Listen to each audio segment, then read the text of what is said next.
Hey everyone, Payne here once again, and thanks for joining me for another episode of my Middlesbrough career on FIFA 15. In the last episode, I managed to cram in the whole of December. It was only 5 games, but we were very successful. We won 4 and drew 1. Didn't even lose in December, so I was very happy with that. We maintained our spot at the top of the championship by 6 points. We are at the halfway point of the season. We got another 23 games to go, not 16. I believe I said 16 games in the last episode. I was getting too far ahead of myself. I wish it was 16 so we could be even closer to maybe getting in to the Premier League. But anyway, with December behind us, we move on to January, of course, which means the transfer window is wide open just for the month. But just like December, January is going to prove to be even more of a challenge for Middlesbrough. We've got to play against Wolves first, which you guys are going to see the highlights of right now. But the week after, we'd be looking forward to that trip down south to Stamford Bridge to play Chelsea in the 3rd round of the FA Cup. It doesn't get any bigger than that. We'd certainly be classed as the massive underdogs. Can we overturn the challenge? Can we beat them and book a place in the 4th round? You guys are just going to have to stay tuned to find out what happens a bit later on in this episode. But at first, this game at the Molineux against Wolves was very physical. That challenge from Dean Whitehead just goes to show how much these two teams wanted to come away with those 3 points. It was so important, this fixture.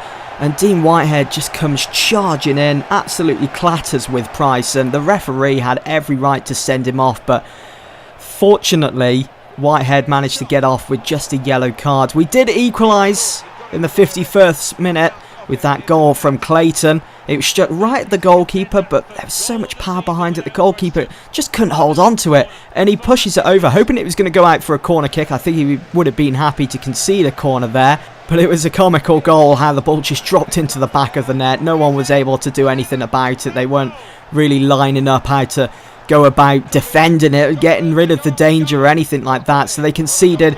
We got ourselves in the lead for the first time, and then we went to double our lead. The game completely out of sight for Wolves now, with the 3rd goal coming from Ledbetter. With just 6 minutes remaining, there wouldn't be time for Wolves to get back in this, but there was.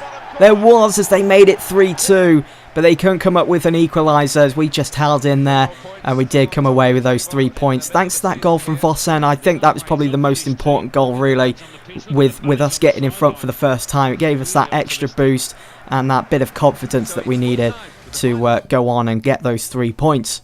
Now, as you saw at the start of this episode, with the transfer window being open, we did receive our first offer. It was for Pomazan, my keeper that I signed in the summer. I rejected that. I rejected this offer as well from the French side, Lille. They came in with a £975,000 bid. Rejected. I'm not going to accept it. Yeah, it would have freed up some funds for the transfer window here in January, but I think it would have been silly to get rid of a player that I only signed in the summer, you know. Besides, I was focusing on our next 2 games. This one away against Rotherham, and of course that FA Cup fixture at Stamford Bridge against Chelsea. I just wanted to get that game against Chelsea out the way and done with, and then get down to business in the transfer window, see what can be done, who's available, and so on. Now, this midweek fixture against Rotherham, it was tough going. You know, with just under 10 minutes to go of the game until the referee blew the whistle for the final time. Both teams were still all level. It was 1-1. We had been given a bit of a lifeline with a free kick 22 yards out. Ledbetter hit it and hit the crossbar in the process. Very unfortunate, because I think if that had gone in, it most likely would have been the winner. But as the minutes, they just flew by. Those last couple of minutes, we were certainly in to PAYTON time, and then boom, voila, Bamford comes up with that piece of magic. Where on earth did it come from? I mean, it was sensational. I was all out attack at the moment for Kobo, who's on loan at the moment for the season. Just chipped that over the top of the defence and found Bamford, who didn't even let the ball drop to the ground, and he just nailed that on the volley, finding the top left-hand corner. You can see on the replay here how it just curls into the... Oh, it's such a beautiful goal. And the thing is as well, Bamford had played the whole 90 minutes, so he was dead on his feet. And for him to come up with something like that, it was special. It was a brilliant moment for Middlesbrough. and its fans, as we, of course, did go on to beat Rotherham 2-1 away from home, picking up another set of 3 points. Sensational stuff. After that game, I did receive another offer for Parmesan. This time it came from Cardiff City. They were looking to acquire his services in goal. They were offering 975,000, exactly the same bid that Lille came in with. And of course, I was going to reject it, as I've already mentioned.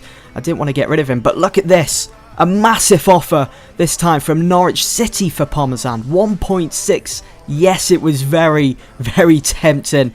But again, I rejected it. But it did get me thinking, that bid from Norwich City, because Norwich have a player, Nathan Redmond that is, that I want to bring to Middlesbrough in this career mode. Whether it be in January or in the summer, if we get promoted and we get that budget at the end of the season. So I put in an offer, a straight swap with Parmesan, because it looked like Norwich really wanted Parmesan on their books. So I was hoping that they were going to accept that straight swap for Nathan Redmond. Can we bring him to Middlesbrough in January? That would be such a massive transfer for Middlesbrough, and it would certainly help us out a lot when going forwards.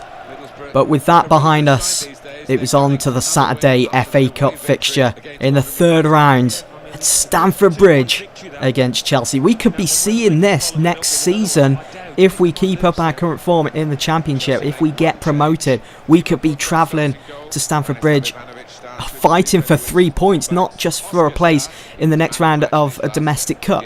But anyway, let me draw your attention to the team Mourinho had picked for this FA Cup fixture. Costa up front, Willian, Oscar, Hazard, Ramirez, Mikel, Lewis. They had Courtois in between the sticks. Oh, we had such a tough task on our hands here, and we know how difficult it is to go to Stamford Bridge and get a good result. And after seeing that starting lineup when I was just about to kick off with this game, I wasn't looking forward to it, going up against the likes of Hazard and Costa, because of our recent record in the Championship when it comes to conceding goals. I did change my keeper though. Instead of Parmesan, I felt as though Parmesan had been letting me down quite a lot over the last couple of games with conceding goals, and I did actually I'm not sure if I showed a highlight of that in the previous episode, but I did sub Dimmy on for Parmesan in one game, and he pulled off some tremendous saves. So I was willing to give Dimmy a chance in this one against Chelsea. Such a big game to step up to as well. We went to Stamford Bridge anyway with a very pragmatic way of thinking for this game. We had to, really, because if we weren't careful, Chelsea were going to absolutely destroy us. So as you can see with this highlight, just passing the ball around, almost frustrating Chelsea,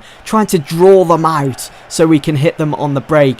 And eventually we find a way through here. Look at Kike working his way through, making that bit of space for himself, and it allowed him to get his shot away. Yes, it wasn't on target, but we hit the side netting. We made Chelsea realise that we were not going to be pushovers. We were coming here to Stamford Bridge to win and to demonstrate why we should be back in the Premier League and that we're ready for that challenge.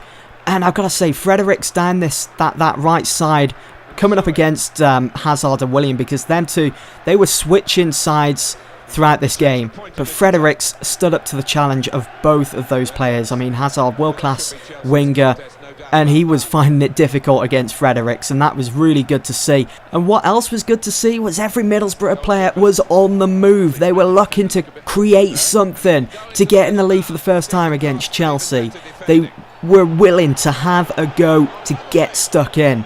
I mean, you saw that opportunity with Ensue getting in behind the Chelsea defence, putting them under pressure. Yeah, okay, Courtois got to the ball before him, but only just. But it was all about getting stuck in against Chelsea, being a bit ruthless with their back four and so on. You can see here this opportunity from Adoma making himself known, and he even won us the penalty there as Courtois was pushing him away from the ball, and Kike converted it into a goal, placing the Chelsea fans in a state of shock. Their team, which have been considered favourites to win the Premier League this season, were losing against Middlesbrough. But moments later, Diego Costa came up with that piece of art. It was special. I think, special is probably an understatement for that goal. It was out of this world how he stopped the ball in its tracks, took aim, We just failed to put him under pressure to try and steal the ball out of his possession, and he just struck it. You can see, I mean, this is the perfect angle. Oscar just feeding that ball through. Look how he turns on it as well.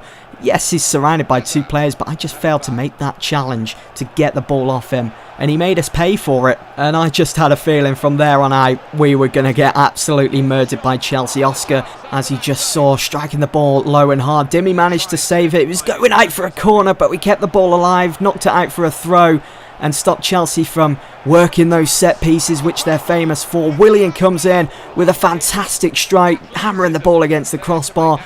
From Diego Costa's point of view, it should have been a simple header into the top right-hand corner there, catching Dimmy off guard, but he was looking so lively in this game. He really had stepped up to the plate in the first half against Chelsea and kept the game all level come half-time. 1-1.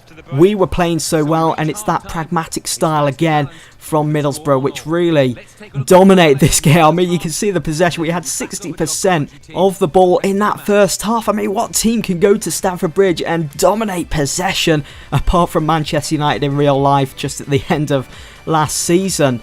But we were so in control of this game, and I just thought to myself, you know, it's not going to be long before Chelsea shut up shop, park the bus as they like to do, go for the replay at the Riverside.